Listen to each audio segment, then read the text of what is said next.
Welcome, everyone, to our prayer journey with my Toad Daily Devotion. Recently, I did a video on integrity and the importance of it. And today's devotion is from Ezekiel 18 and verse 4 and the surrounding chapter. And I'm going to give the proverb and pause for a few seconds and let you think about it and see if you could figure out what it's saying, because I had a difficult time with it. The fathers have eaten sour grapes, and the children's teeth are on edge. And that's in Ezekiel 18:2. So what does that mean? I had to look it up to make sure that I was right. I understood that the fathers did something wrong. And basically what it was is they did not walk in integrity. They did not train up children in the way they should go. And thus, there was going to be a problem that the children were going to deal with because of the sins of the father. One of the commentators, his name is Brock, said this: the children pay the price of creating a material fatalism in the children. In other words, the parents put material things before them and made that the reason for living, not God. A cosmic cause and effect, building a sense in the children of uselessness.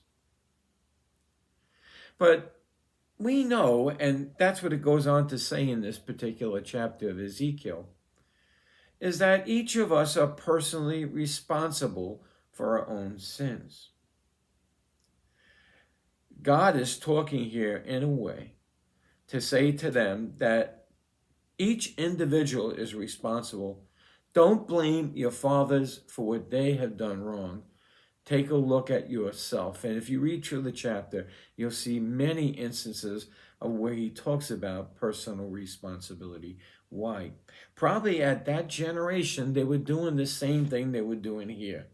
Our fathers did this wrong. In fact, they're going to our grandfathers and great-grandfathers.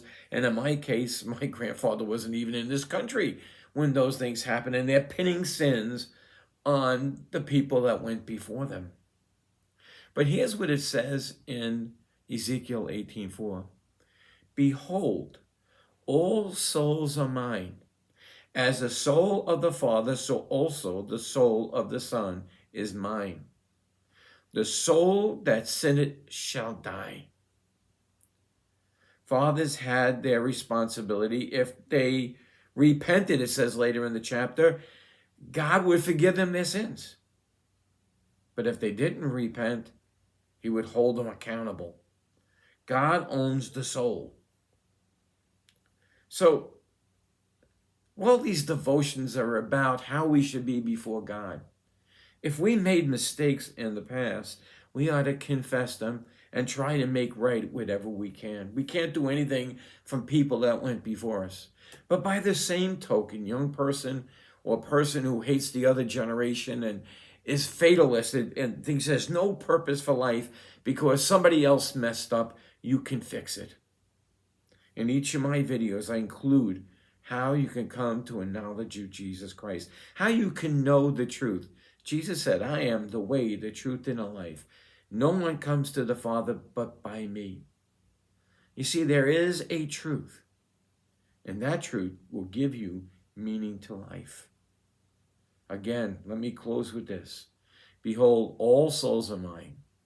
As the soul of the Father, so also the soul of the Son is mine. The soul that sinneth, it shall die.